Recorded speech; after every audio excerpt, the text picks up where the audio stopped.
Hello everybody. So what we're going to be talking about today is just kind of an introduction to MATLAB and a comparison with Octave. So I'm just going to call this MATLab and Octave Intro. Alright, so before we actually look at the applications themselves, which I do actually have a copy of MATLAB now, let's just mention a few things about them. So MATLAB is from a company called MathWorks. I was going to say SoftWorks, but that's not right. From MathWorks.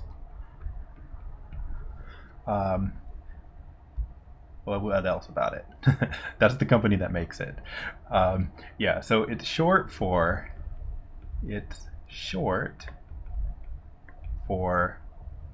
Matrix Laboratory. All right. And so that's the mat and the lab. And so you not probably, but you may have thought it was Matlab. It is not. It's Matlab, Matrix Laboratory. Okay. And this is a very old program. So it actually goes back to the 1970s, believe it or not. So it's been called Matlab since 1979. That is how old it is. All right. And so in the early days, the way you would have ran MATLAB is you would have been at a university typically, and you would have had servers, big servers located somewhere on campus, and those big servers somewhere on campus would have been running MATLAB. So like in the olden days,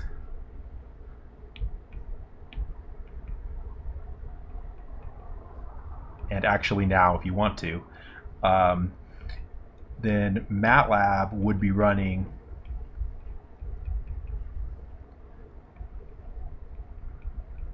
I shouldn't say it would be running, but it would be on a server that you could log into over the network.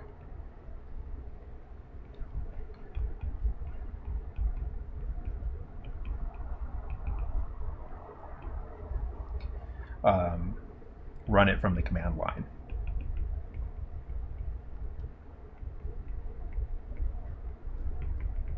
So what would have been the case is, it would have been running in some Unix operating system. I couldn't tell you what that would have been back in the day.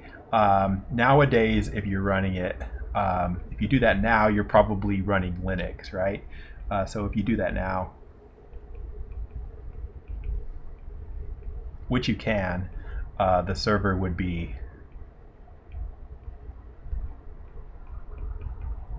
running Linux of some sort. And you can still run it that way too. You can actually run MATLAB from any terminal program.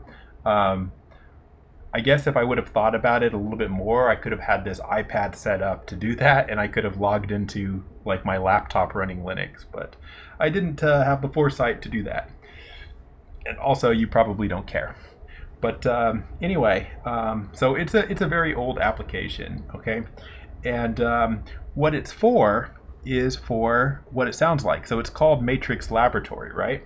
So what it's designed to do, it's designed originally to run like matrix operations very quickly. That's why it's called MATLAB. So things like inverses of matrices and solving linear systems, basically.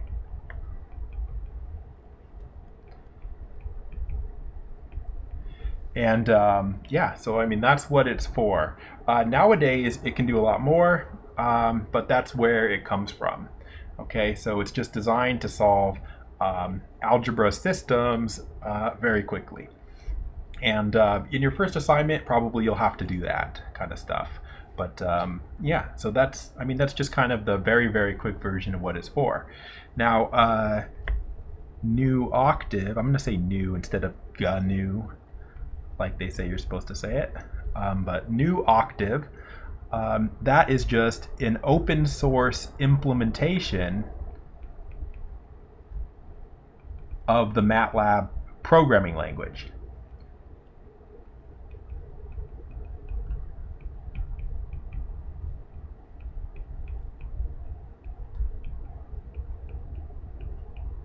Right now, you might be familiar with, like, if you're writing software in C++ or something, then you can compile it with different compilers, right? Just like with C++, you could compile it in with, what could you compile it with? Like Microsoft Visual C. I know it's not called that anymore, but I'm just going to say Microsoft Visual C. You could compile it with new GCC. What else is there? I think there's like something called Clang. I'm not really sure, etc. So if I'm wrong about what Clang is, then don't bother correcting me because I don't care.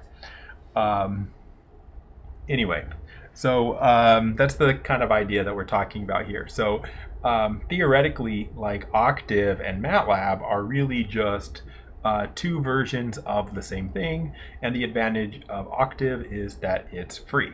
So Matlab is supported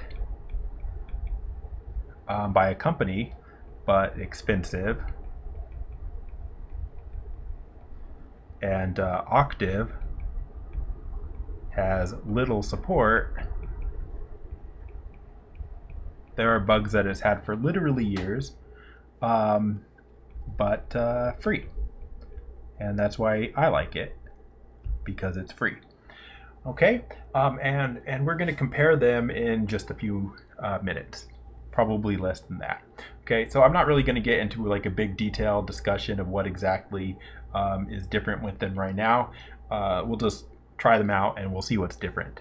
Okay, what I do want to say is just a little bit about how Matlab and Octave work. So let's see. So I'm saying Matlab, but I should say Matlab and Octave share these, what are they called? They share these something. Attributes, that's what they're called. So what can we say about them? So basically these are, let's see, I'll say command line, interactive programming languages. You'll see that soon. What I mean by that is that you have a command prompt and you can type things at the command prompt live, right? I mean, so type a command, see result. So you don't necessarily have to like write code per se. You can just type individual commands at the command line. That's one way to use it, but you don't have to use it that way. You could also use it as a scripting language. You can write scripts. So it's also a scripting programming language.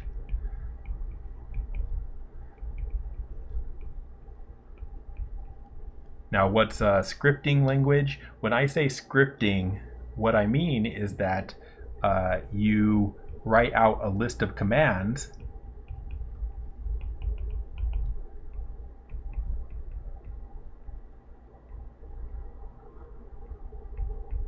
in a file. Now in MATLAB, every file that you're going to write is going to be an M file. So they're all going to have like a .m extension on them. So you write a list of commands in a .m file, And then when you execute it, execute your script, and Matlab or Octave will just run those commands in order.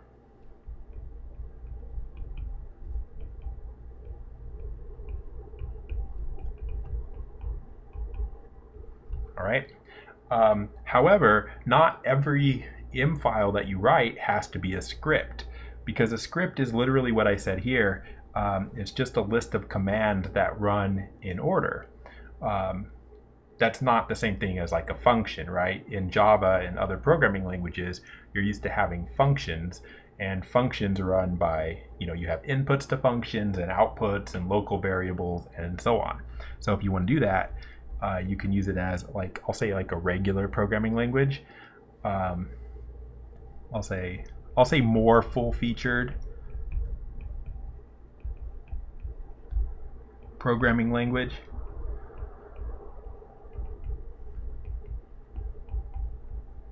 And what do I mean by full-featured? What I just said, right? You can have,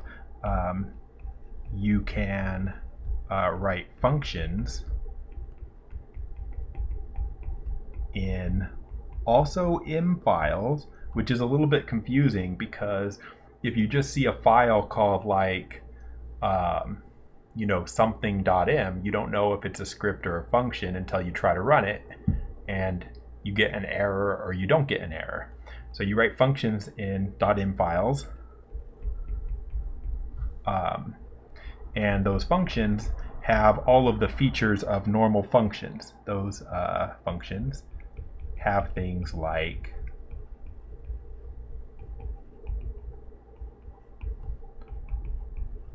inputs to the function, outputs.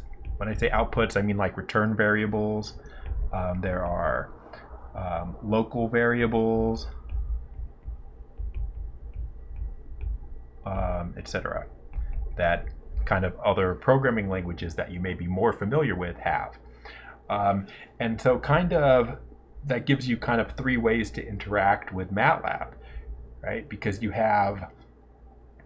can just type at the command line, or you can write a script, or you can write a function. And in this class, you're going to have to do all of those things. Okay, so don't, so you can't really avoid some of those. Okay, now I think what I want to do at this point is actually try to look at these and do some stuff with them. So let me think about how to do this. I was not smart earlier.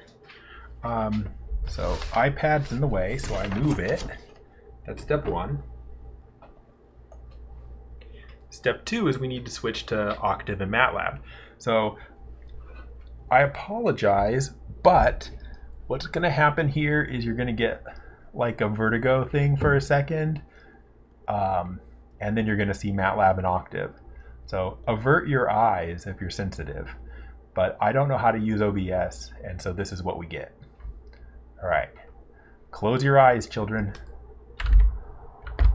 Matlab, Octave. All right, safe to open. Okay, so what you're looking at right here is on the left, I've got Matlab. So I've got Matlab release 2018. Now, if you paid attention to my earlier emails, you know that I had trouble getting a copy of Matlab.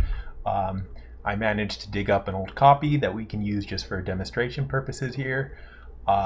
It's the 2018 version, but I think 2017, 2018, probably 19 and 20 probably look the same here.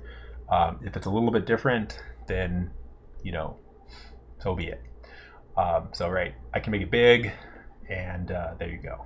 So let's look at this real quick. So on this interface here, you'll notice in the middle it says command window. So it says command window, and then you got these two little arrows, and then a cursor. So that's the command prompt, right? Command window, command prompt. And you can type stuff at it. So if I type like sine 100, there you go. That's what it is.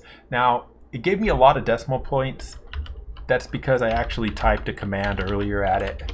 Try it again. If you just start up MATLAB and type sine 100, it'll look like this. So it'll be kind of a shorter thing there. And what else can you notice about this? We got this command prompt. I can type things at it. It gives me an output right here, and then you're on to the next line. That's because, again, this is coming from the old Unix days. So really, like, this window right here is really MATLAB. And everything else you see around it here, everything else on your screen is not really MATLAB at all. It's just the user interface. MATLAB can run without a user interface at all. So yeah, everything else around here is just to make it easier for you. Now notice when I did that, by the way, I ran sine 100, and then over here I've got an answer, and that's kind of just a variable name, answer. You know what I want to do? I want to make the fonts a little bigger here. Hold on. Fonts. Let's go up to 12. Desktop, will that work? I think so. Okay, just a little bit bigger. So there we go. And that's MATLAB. So let's put it over here. There it is. Since I made it big, it's kind of off the screen now. Let's look at Octave. So here's Octave. Now, again, I've got a command window, and like the other one, I also changed this. I'm going to put it back to default. So if I type sine 100, look at that. It's the same, right? So it did exactly what MATLAB did.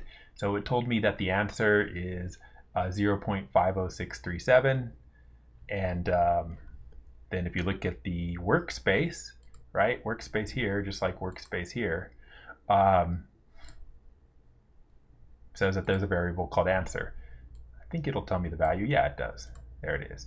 Now you'll see that the value here, it says like 0.50637, and then on MATLAB it said 0.5064.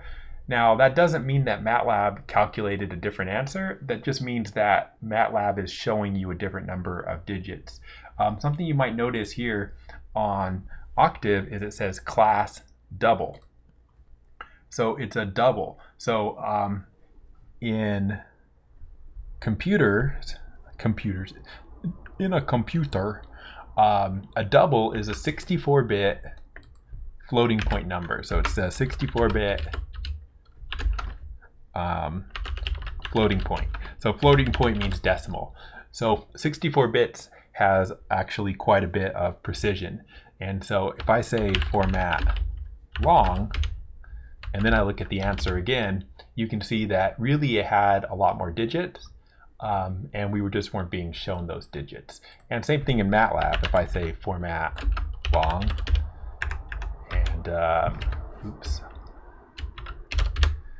and you'll get the same answer there.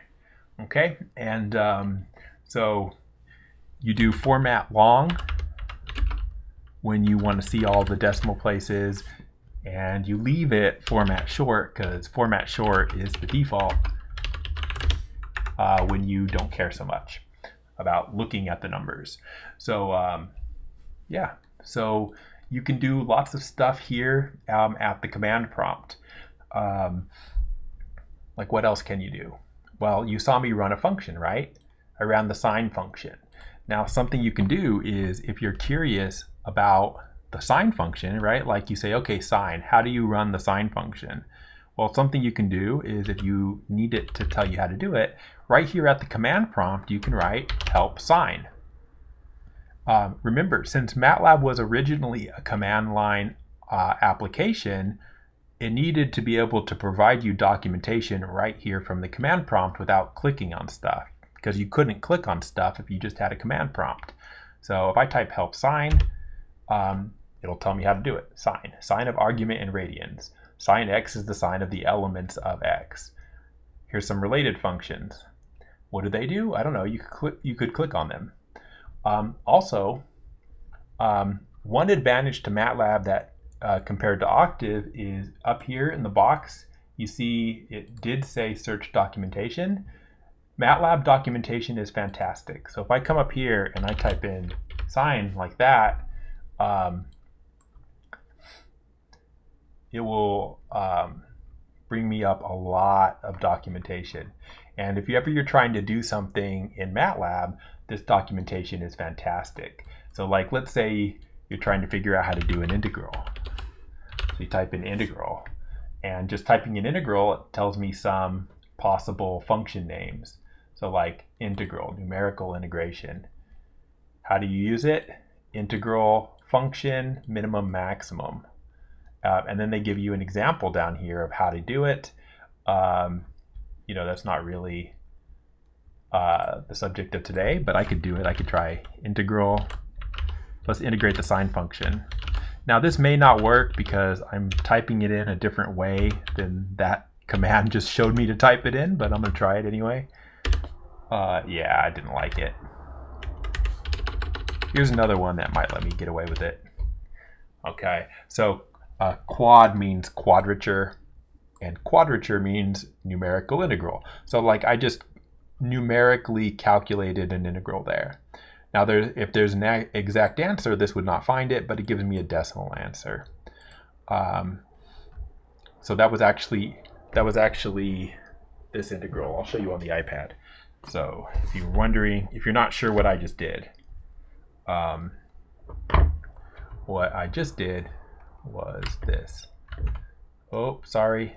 Are we safe? No signal. Okay, there we go.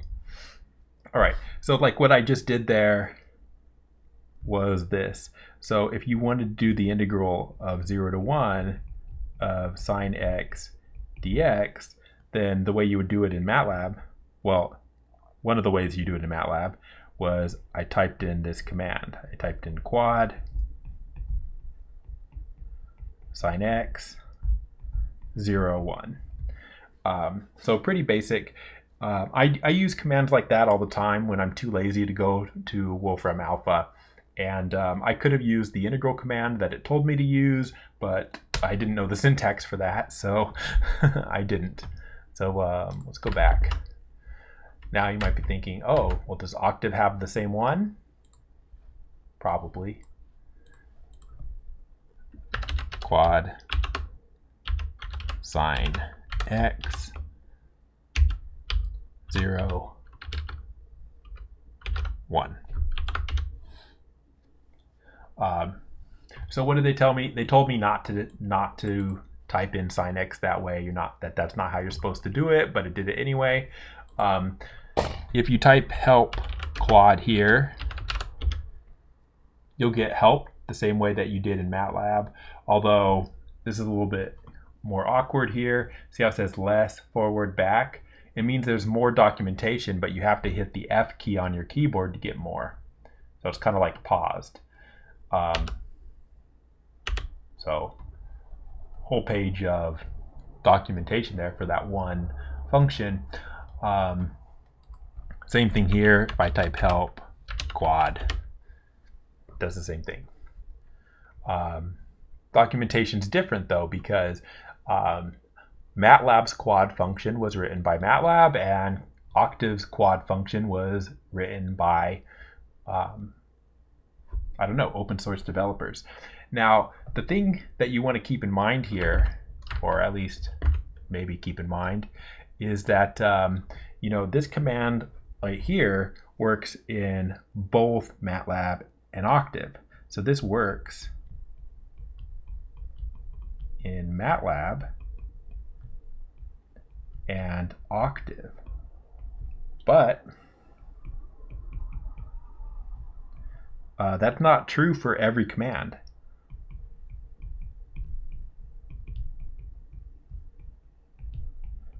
So that's not true for every function. Some functions don't exist in Octave, and some exist but are different. So some functions are in one but not the other.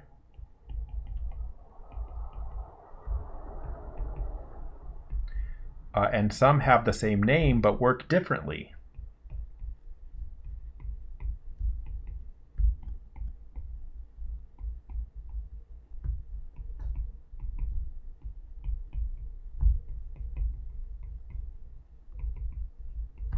Okay, so you just need to keep that in mind. Something else that's worth keeping in mind is that for the most part, they do work the same, because if Octave worked differently than Matlab, then a script that you made for Matlab might not work in Octave, and they don't want that. So they want them to be compatible. So, for compatibility,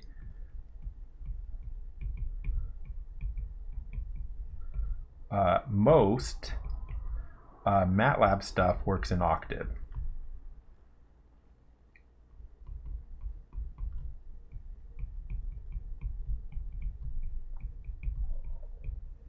Okay, but it's not a guaranteed thing. It's just not.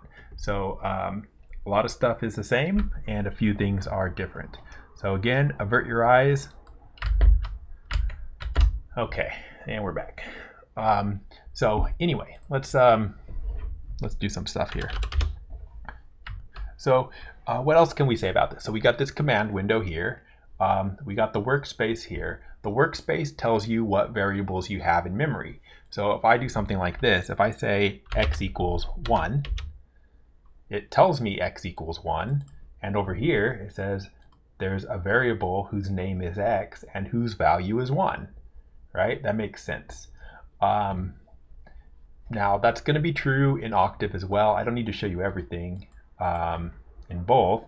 But if I type x equals 1 down here, you can see again, back up here. Name is x, it's a double, it's a floating point number. Everything by default is a number in Matlab, or at least a matrix. You'll notice that it's calling these dimensions one by one. You could think of that as being like a single number by itself, as being a 1 by 1 matrix, a matrix with just one thing in it. And you can see the value is 1 there, because that's what x is equal to. Okay. So the more variables you have, you can see them here in the workspace. If you have other things, if you have lists, if you want to make an array, you can do it this way: 1, 2, 5, 9. Square brackets around it. It returns my result, so I see what it is. And you'll see up here in the workspace that x is now 1, 2, 5, 9. And when I wrote x equals 1, 2, 5, 9, even though x already existed as 1, it just overwrites the variable. Okay, so it's not going to tell you like something's the wrong type or anything like that. If you say x equals 1, 2, 5, 9, okay, x equals 1, 2, 5, 9. Doesn't matter what it used to be, we just wrote right over it. Okay. Now, another thing that you'll get tired of pretty quick with Matlab or Octave is that every time you type a command like this, you're seeing the result on the screen. Well, I don't need to see x equals 1, 2, 5, 9, right? I already know x equals 1, 2, 5, 9. It's what I just typed in. So like all this right here is just kind of extra. I don't need to see it. So whenever you want to not see the result of a command, you can put a semicolon on the end. So that's obviously not required, but if you put a semicolon on the end, the command still executes, but you do not see the result, right? Like if I do this, like if I come here and I go 5, 6, 3, 4, right? Completely different vector. I press enter and I don't see anything here, but if you look over here in the workspace, you see that it did change. Okay, so semicolons just suppress the output. So if you leave the semicolon off, you see the result. Also, something else you're seeing me do a lot is you see me not type in the command again, right? You just see it magically appear here. What I'm doing is I'm pressing up, right? I'm just pressing the up arrow. So if you press the up arrow on your keyboard, it just cycles through your previous commands. How far? Pretty far, right? You didn't even see me type any of this stuff. Who, what, why, what, help, butter. Butter's a signal processing command. I'm not just confused and looking for butter in Matlab. Why was I typing those? Different reason. So who is a command that tells you actually what your variables are. Again, think back to what MATLAB came from. It's like a command line application that used to run on a server. So that means you didn't have a graphical user interface. So how would you know what variables you had in memory? You actually have to ask. So you say who, and it says your variables are answer and x, same as the workspace. I think there's another one if I type whose, where it actually tells me more information, right? Double, which Octave gave me that by default, but MATLAB I had to ask for it here. Why? It just gives you a nonsense thing. To fool the tall and smart system manager. Why? The rich and tall and good system manager suggested it. Why? He wanted it that way. Why? The programmer suggested it. Why? Mara suggested it. Anyway, you can do that forever, not forever. I don't know how many things it can say, and there's no reason to make it say any of them, but anyway, something that's in MATLAB. Let's look at Octave. So same stuff should be true here. So if I type who, oops, typing in the wrong thing. If I type who, variables in the current scope, answer x. If I type whose, it gives me the same basic information. It formatted it slightly differently, but you know, same basic idea here. So what else can we do? Oh, should we ask it why? I honestly don't know what Octave does if you say why. Haha, they did not implement the why function. 2 out of 10. Would not run again. Okay, so all right, enough of that, right? We're just typing like random commands at the command window here. Now, something else you want to notice about MATLAB, I'm in MATLAB now, you've got over here says current folder, and there's nothing in here, right? Well, what folder is that? You can see it right here. C, users, Greg, documents, MATLAB. So that's the folder that I'm in. And so MATLAB does not know about any files that are not in the current folder. Now you could have like you can, in the menus somewhere in the setup, you can add extra paths where you keep all your files that you want to run, but I'm not going to talk about that right now. For us, right now, if it's not in the current folder, you can't run it. So a lot of times people will come to office hours or something and they'll be working on a homework and they'll be like, well, I ran the function and it doesn't run. And the reason it won't run is because you're not in the folder with the function. Okay, so this is an empty folder, so there's nothing in there right now. Let's make a something. So I'm right-clicking in here, and I can go to new. Well, I can go new folder. Let's do new folder. Why a new folder? Maybe I want a folder for homework 1. Or maybe this is just, let's call it like Matlab Intro.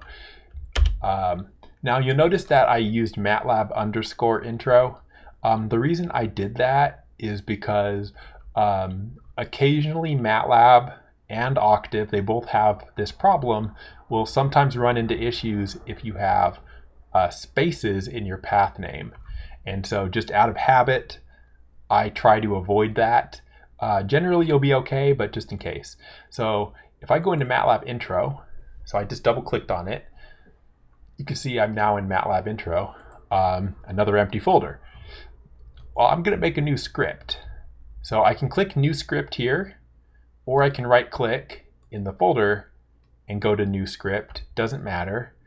I'll do it here because I'm right here right now. So I click new script. It says untitled.m. I told you it was going to be a .m, right? So it is. So let's just say like my script. Okay. So I have a script and it's called my script. Now what? Well, that file there is just an empty text file. That's all it is. It's just an empty text file. And so if I double click on it, it'll probably open it in the editor. Let's see, double click. All right, it did. So what just happened is this. I double clicked on my script. It opened an editor. This window didn't previously exist. This is just a text editor. There's nothing special about it. And then what happened to the command window is it just made the command window small. But it's still here, right? Like I can still come down here and I can still type sine 100 and get an answer, right? So these windows here are all configurable. You can make them bigger or smaller. If you accidentally close one, it'll drive you crazy because you won't know how to get it back. You'll be Googling, here's what you're going to be Googling. You're going to be Googling, how do I reset MATLAB Windows? That's what you're going to be Googling. Let's make that a comment. Percent sign is the comment character in MATLAB, by the way. All right. So, you know, you could probably find it there. Like I can probably go like reset Windows. See if it finds it. No. See, it's hard to find. But if you Google it, you'll probably find it. Okay. So anyway, this is just a text file here. And in this text file, you can type in commands. So like I can do this. I can go x equals 1. Actually, let's keep the semicolons off. Y equals 2. Z equals 2 times, no, 3. That's a 4, but that's okay. 4 times y plus x, right? So I save this. Now look at all the colors here. Why the colors? If you hover the mouse over it, MATLAB will tell you what it doesn't like about your code. So like if I highlight that equals, it's probably going to tell me that I should put a semicolon on the end of it. Terminate statement with semicolon to suppress output. No, I don't want to. So I'm going to save this. I'm just hitting Control S to save it. But if you look somewhere, there's a save up here. Save editor document to file. Save. But you know, keyboard shortcuts work. So now that this is saved, right? If I close it, okay, it's gone now, right? But if I double click on my script again, you'll see, of course, what I have typed is saved. I'm going to close it. So come down here. How do we run a script? Well, I can type in my script. That's the file name, right? It's called my script. So if I type my script without the M and then enter, it just executes those commands. So I'm going to open it up in the editor again. And what did it do? Well, we can just scroll back and see what it did. X equals 1, right? Yes. Y equals 2. Yes. Z equals 9, because it did 4 times y plus x, but y was 2, so it did 4 times 2, which is 8, plus 1 is 9. So is that a useful function? Well, it's not a function, but is it a useful script? No, but it executed, right? And so what MATLAB wants me to do is put semicolons on the end here, like that, and hit save, and now it's happy. And because normally when you run a script, you don't actually want like everything that the script is doing to be popping up on your screen. You just want the script to run. So like if I do this, let's scroll that up. Let me just clear the screen here. If I run my script now, my script, enter, you don't see anything, right? That's because of those semicolons. But over here, these variables were created. Now they already existed, so maybe you don't believe me. So I'm going to type clear. Clear will clear the variables. Watch. Clear. They're gone now. If I run my script by pressing up twice here, my script, enter, my variables are back, right? Because they're defined right here. So if I run my script, it creates those variables. Okay. So yeah, so anytime you want to run stuff a bunch of times in a row, it makes sense to put it in a script. That way you don't have to rewrite it. So like, for example, let's just erase this here. Let's say I want to plot a function. So if I want to plot a function, I can make some x values for the function. So the way you plot a function in MATLAB is not by giving it a function name. You actually come up with the x and y values yourself, and then you tell it to plot it. So like if I type this down here, plot 1, 1, this is going to make a very boring plot. It's over here. Oh, you can't even see it. Where's 1, 1? It didn't even put a dot there. Oh, that's sad. Well, forget that. So here's how you make a vector. So I'm going to practice down here in the command window, and then I'm going to copy paste it into the script. So if I type x equals, you don't need spaces. There's a couple ways to get a vector of x values. So one way would be to do something like this. Like if I go -2 colon 0.1 colon 2, what's going to happen is this. It's going to start at -2. It's going to run to +2, and the spacing is going to be 0.1. So before I run it, I'm going to show you what it's going to do. It's going to do this. It's going to go -2, then the next one's going to be -1.9, -1.8, -1.7, etc. Right? The spacing between the points is going to be this number, 0.1. So it's going to start at -2, end at +2, and the spacing is 0.01. I'm going to run that just so you can see it. I did not use a semicolon, so it just popped it all up on the screen, right? That's the kind of thing you don't want it to do. So, but you see it did exactly what I said, right? It starts at -2, ends at +2, and counts up by 0.1. So you can make a vector that way. So how about this? X equals, let's go -5. Let's go 0.2. I'm going to do this for a reason. 5. Actually, I'm going to even do it this way. I'm going to do 0.5. Now, we don't want to see these, so I put a semicolon on the end. Okay. Now, what function are we going to plot? How about we plot the sine function? So the way you're going to do it is you're going to take the sine of x. Now, what happens here is you're actually going to be, this is going to, x is a vector, right? Pretty similar to like the one we have down here. And it's going to calculate the sine function for every single one of these, for all of them, all at once. So x is a vector, sine x is a vector. Okay. You may have noticed the thing pop up here, ASV. That's going to be autosave. So it's trying to help me out, saving my file so I don't lose it. So I put a little note here. X is a vector, sine x is a vector too. Percent is the comment character, so everything after this is a comment here on this line. All right, so at this point, I've got x values and I've got y values.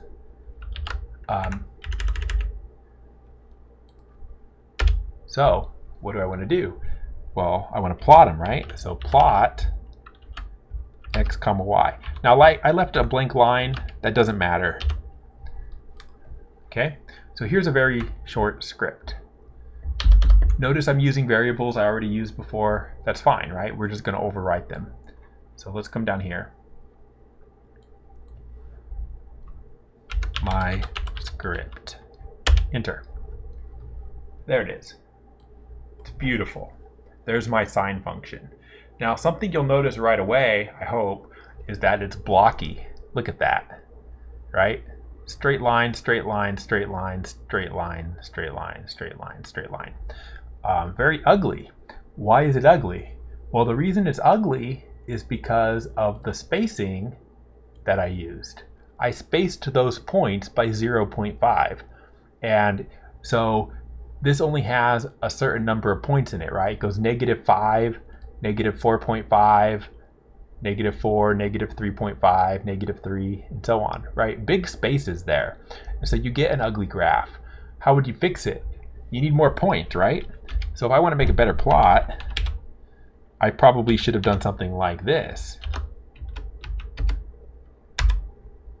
Spacing 0.01. Won't that make a much, like that should be much closer spaced points?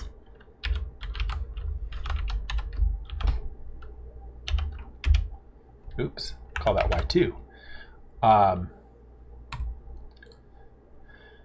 That should make a better graph. Let's actually look at them both on the same graph though. So I go plot x comma y, but then I can give it another set of x values and another set of y values. I'll hit Control S to save it, and let's run it. Now I've been running it by typing it down here at the command prompt, right? Another way to run a script, if you look up top here, is there's a big green button that says run. So if you have a script here and you saved it, don't forget to save it, then you can just click the big green run button, and it'll run your script. So I'm just going to click that this time. And there you go. And so if you look at this graph, you can plainly see that you know, the second one that we ran, it's like a lot better graph, isn't it? Nice and smooth compared to the first one. So you got to use a lot of data points if you want a nice, smooth, pretty looking graph. You know, how many do you need? It's up to you. But I mean, your computers are, you know, you can use a lot of points and your computer doesn't care, right? We've got lots of RAM and fast at plotting and that kind of stuff. Okay. Now let's say you run this though, and you look at this and you say, oh, okay, well, I can see that I've got two curves on here.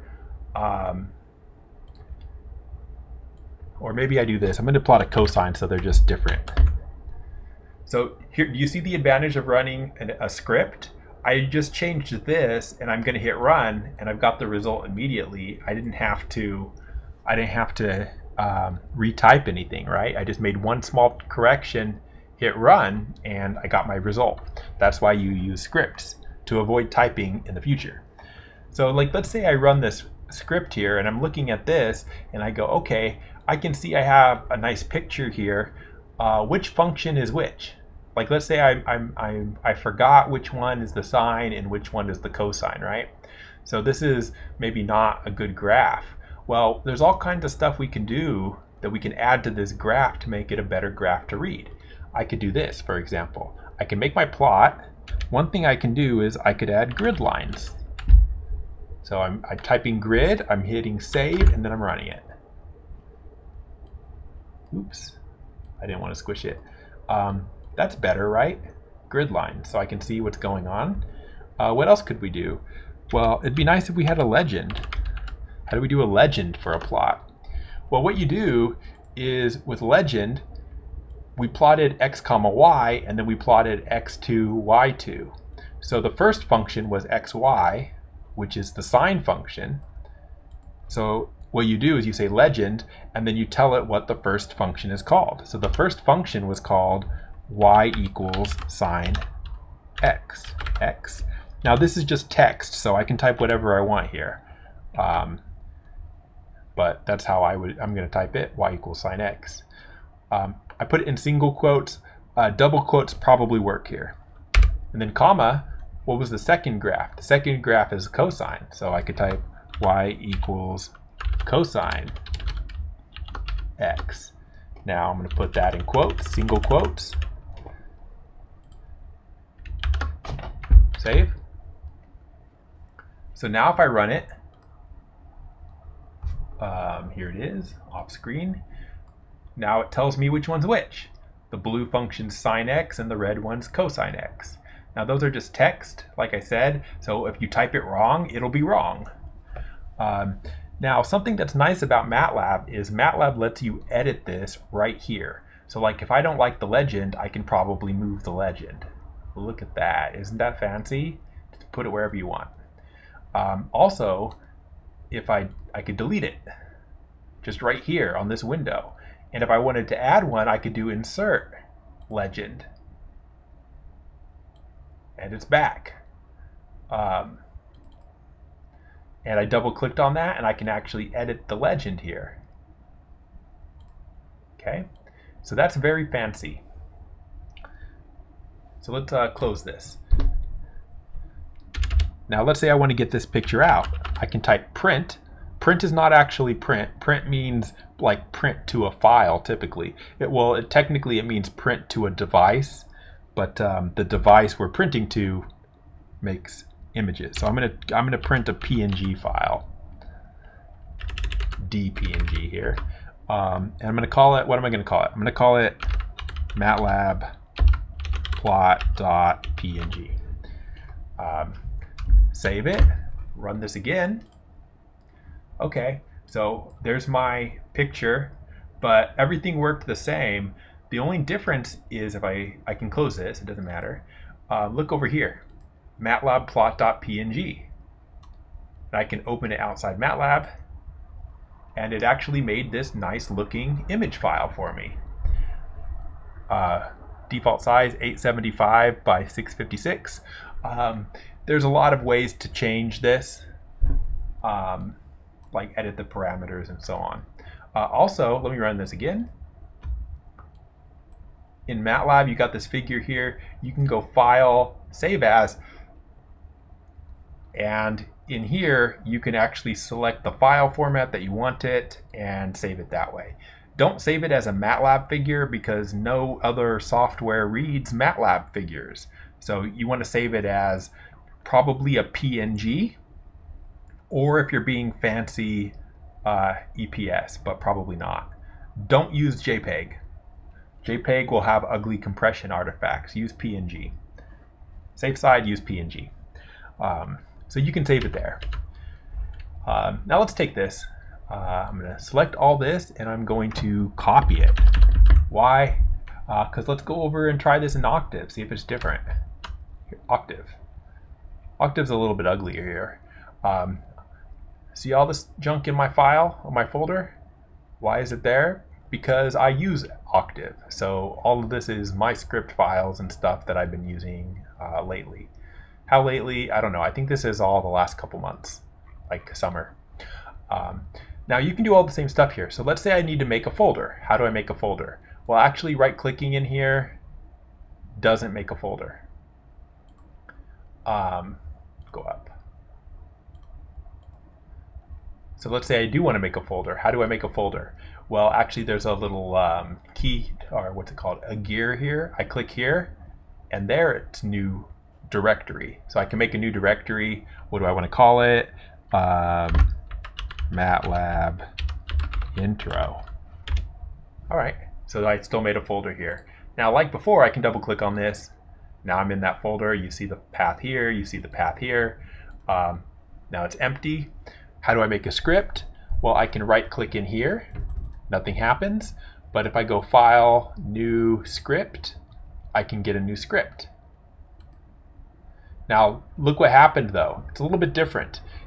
It brought me to the editor here, but it did not create the file. So it just brought me to a text editor. And so if I want to type my script, I type it here. I'm gonna control paste it here. Here's my script from Matlab. Now let me save it. One thing that Octave does that's weird is you got a file menu up here. You've got another file menu here for the editor. So the one for the editor is right here. So I go File, Save File. What do I want to call it? How about my script? That's what we called it before, right? .m. Save. All right, so now we have a script here. Can we run it? Yeah, we can, but notice the way Octave did this was a little bit different. You can change it, but the way Octave was set up by default is there's tabs down here for the command window in the editor. So I click here for the command window, here for the editor. Can you get them both next to each other? Yes. Do I know how? No. Not off the top of my head, but there's ways to do it. Anyway, so let's go to the command window, and I can type in my script. Enter. So what do we get? Well, probably somewhere there's a command window. or there should be an image. Ah, there it is. How do I get it? Where's the figure? Why is my figure not on the screen? I don't know what happened here, guys. I'm gonna try this again. Run. I'm gonna run it from here. Notice the run's in a different place. Save file and run.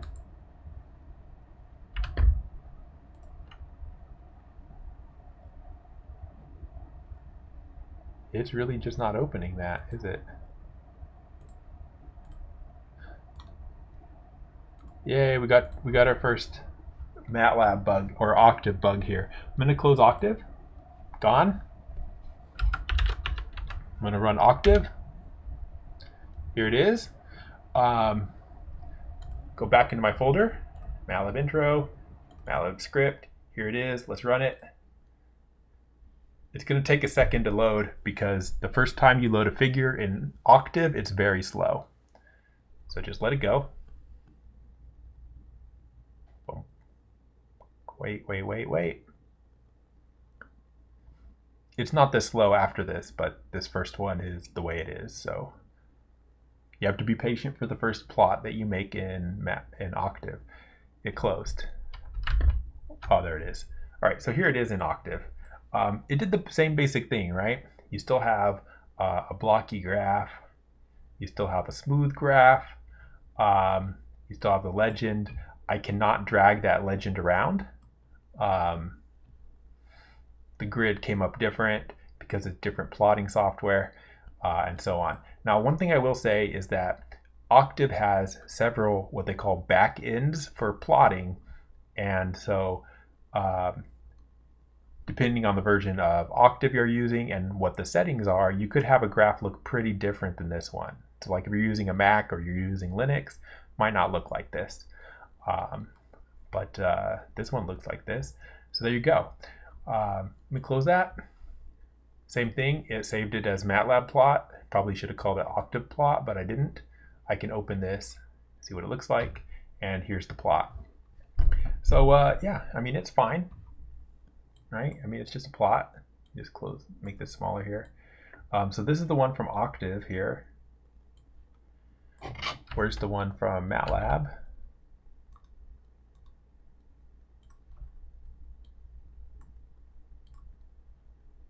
You know, which one's better? The Octave, or sorry, the Matlab one's better. But you know, they're both usable, right? I mean, they're fine. They're both plots. And like I said, you can make this better in Octave by changing some settings around. So there you go. But notice, what I wanted you to notice was that the same script worked in both applications, right? I didn't have to edit anything. It just ran. That's why, you know, it doesn't really matter too much what you use, Matlab or Octave. What else can we say about this? There was something I wanted to say. I don't know what it was. Oh yeah, if I run this again, notice that the plot was fast that time. Close it, run it, fast. So it was only slow that first time. It doesn't stay slow. If I go File, Save As, let's see what we can do. PDF, really? That's my file format. I don't know if it will save it based on file extension. Let's find out if it did. What's this? Open. Yeah, it did, I guess. Guess it worked. So it did save it based on file extension. You can probably see why I say not to use JPEG. Can you see that in the video? I don't know. There's a little noise around there. You don't like that, or I don't like that, and so that's why I do not use JPEG for these. You can use other things. I can use PDF is fine. Change both of those to a PDF. Let's run it again. There's a PDF there. I don't use PDF. You'll see why. Let's open it in Chrome. That's fine. The reason I don't use PDF is because it puts your image on like a full sheet of paper. And that's probably not what you want, but that's what it does. Now, why would you want PDF? Because you can zoom in like infinitely and look at the pretty smooth lines. Isn't that nice? That's nice. Really nicely plotted there. And that's from Octave. It still has the same weird like stuff not lining up as nicely as it did in Matlab and so on. But the actual plotting quality is very nice here. All right. Let's say something about Octave Online. So notice I'm in a web browser here, and it says octaveonline.net. That's the website. And what you got here is a command prompt. You can do all the same stuff here. So like if I type, oh, it's closed because I left it idle too long. Let me reload it here. Wait. Come on. Really?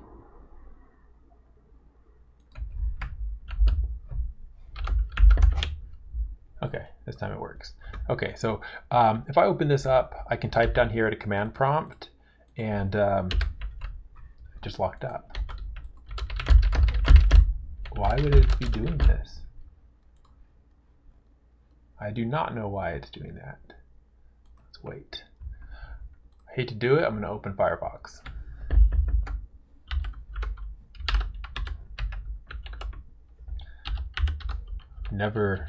Can't even remember the last time I used Firefox. All right. Don't lock up. Okay, yeah, we're fine this time. I don't know what happened in the other web browser. Everything works the same. So I can do x equals like -5 colon 0.01 colon 5 semicolon, enter. Tells me I have -5 to 5 there. Variables named x. 1,001 things in that vector. So I see my result right here. I can do y equals, let's do cosine x, semicolon, because I don't want to see that on the screen. Now I've got a y vector, plot x comma y. There you go. So it can make plots as well. Now here's the problem though. Let's say I want to save this in this online version of Octave. I can still run the command to print. I can say print, let's just type test.png, enter. Okay, great. I saved it. Where? How do I get that? Right?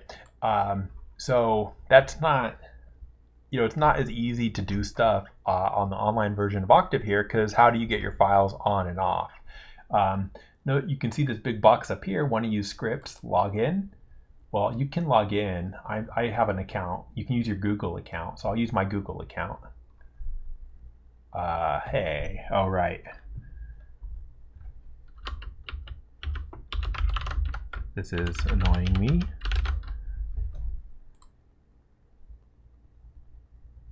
I don't even know my password to Google. I use it so rarely. I hope that's right. Don't save. Oh, you're kidding me. Where's my phone? I can't even do that. I can't do that. Okay, forget this. Wait.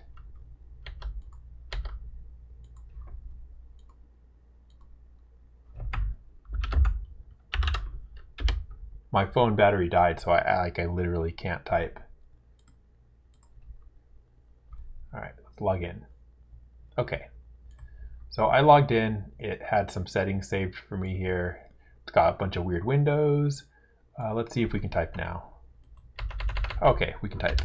All right, so like I can do the same stuff. So like if I go like x equals -5 colon 0.01 colon 5 semicolon, y equals cosine x. I won't type semicolon. I want to show you what it does. It prints it all on the screen, right? That's why you use semicolons when you don't want to see the result. So you don't want to see big vectors, so you do that. I can do plot x, y. There it is. I can run all the same commands. I can do grid. Now I put a grid on it. I can do legend. We only have one graph, so I can say y equals cosine x. Put a legend there. I can save it. I can go print test.png. Okay, now here's the thing. I just saved it, test.png. Now over here I have a file list. I have a file list because I logged in. So if I hit, I think, refresh, hopefully it'll tell me that there's a file called test.png. Okay, reload. It reloaded. There's a PNG. How would I get it? I'd have to save that somewhere. Where do I want to save it? That did not work. How do I save it? Oh, I have to click on it. I don't know how to get, oh, download. There you go. Upload. File version. How do I get it? Oh, there we go. Download. So you see I have to jump through some hoops here to try to make this happen. So let me save this to, I'm gonna go to this folder here.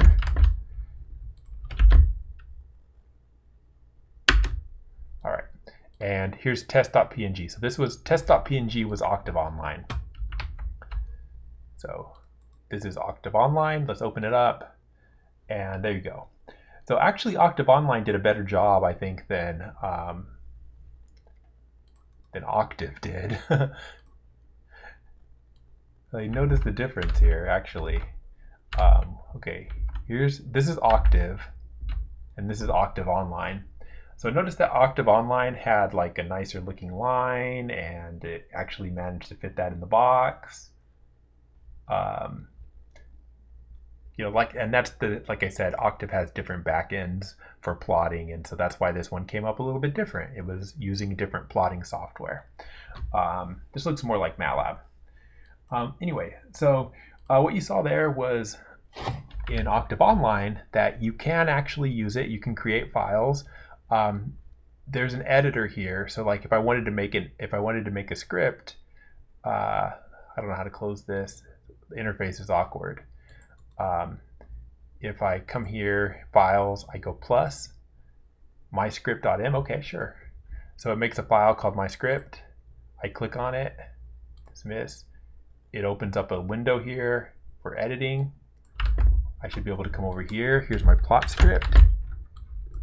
Paste it. Download. Rename, blah, blah, blah. I can save it. Save. Now that I save it, I should be able to run it. Oh, it's got a run button. Let's run it.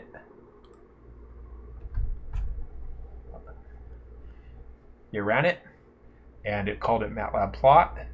We do not see Matlab plot here because you have to refresh the page. Reload your files from the server. Wait, there it is. And I should have, oh, it's a PDF because I'm dumb. Let's fix that. Oh, because I changed it to PDF here. PNG, save, run. It ran. Refresh.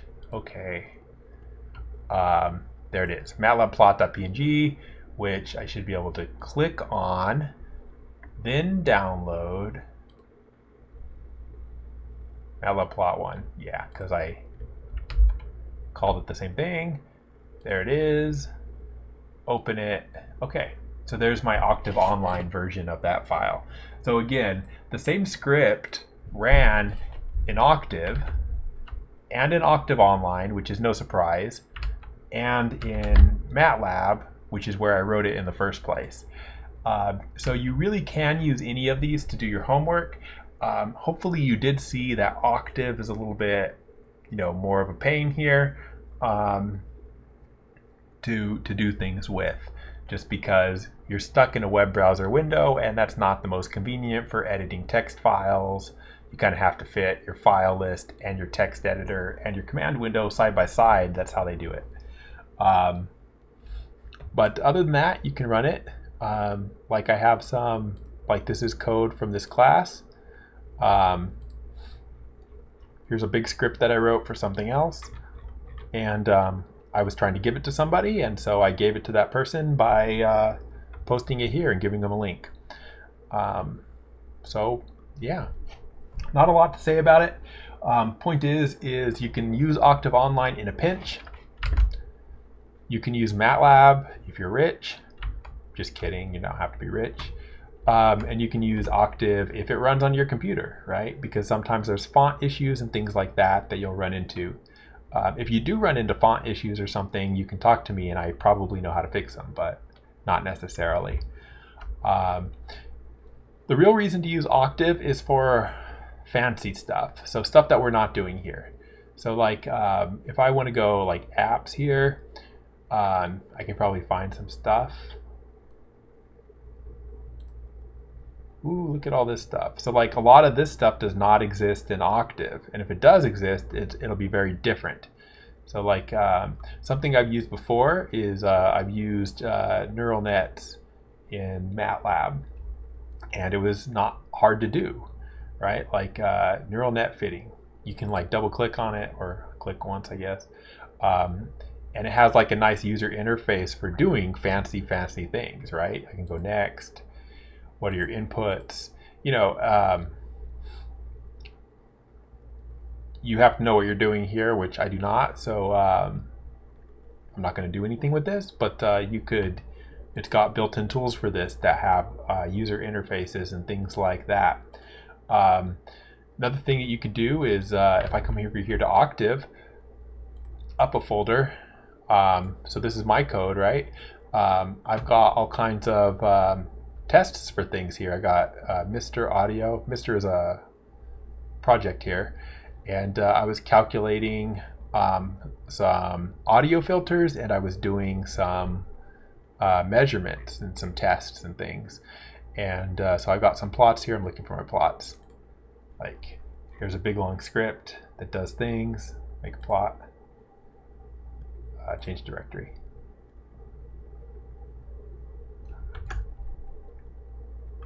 Did it do it? I don't know if it did it. Is it still running? No, okay. Oh, I didn't load the package. Package, load, signal. Run. Okay, so you see, I was doing all this in Octave here, and it would have probably been easier to do it in Matlab, but you know, Octave was what I was using. So there you go. What was the point? I don't know. Yeah, the point was that I was doing some stuff here involving the signal processing toolbox that Octave has a package for. But the package that Octave has is not necessarily the same as the package that Matlab has. So if I go to, let's see here, signal processing, I don't know where I'd find it. They have so much stuff, it's hard to find. Signal processing and communications, right? Filter designer, filter builder, right? Like these things I would have really liked to have, but I didn't have Matlab, and so I had to do this myself by hand in the other software. All right, well, anyway, we don't need to actually design any of this filters and stuff, but this is what you get with Matlab. A lot of the tools have built-in user interfaces for designing stuff where you can click on things and use a bunch of toggles and things like that. Whereas in Octave, if the same tools exist, which they don't all exist, you probably have no user interface. You have to do it all from the command line. And that's really what you're missing if you use Octave instead of Matlab.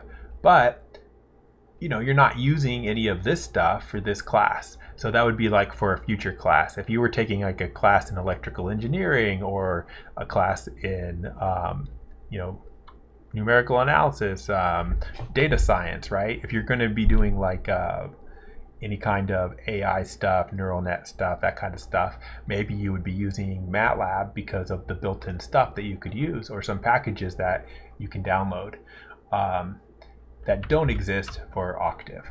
But if you're writing all your code yourself, then they're basically equal.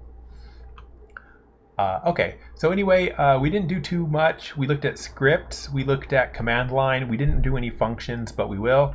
I think that's plenty for today. That was a very long lecture. So I'm gonna do this and write a couple things here, and then that will be it. So what was our summary? Probably Matlab has a lot of GUI driven add-ons. Octave does not. What else can we say? Octave Online is usable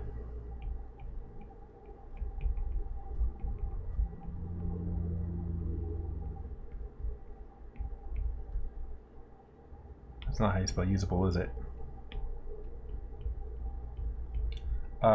Octave Online is usable, but a little bit awkward to use. And overall, Octave is a little bit less polished. Okay, and anyway, what we just did there is kind of what you need to know about Octave before we get started with our first homework assignment. So probably on Friday, we'll have your first homework assignment for you. You'll have way more time than you need to do it. It'll be something that you can crank out in an hour or 2 hours max, and but you'll probably have like 2 weeks to do it. That way you can become comfortable with the software, get the software, learn to use the software, and that kind of stuff. But anyway, so that's it for this. Talk to you guys later.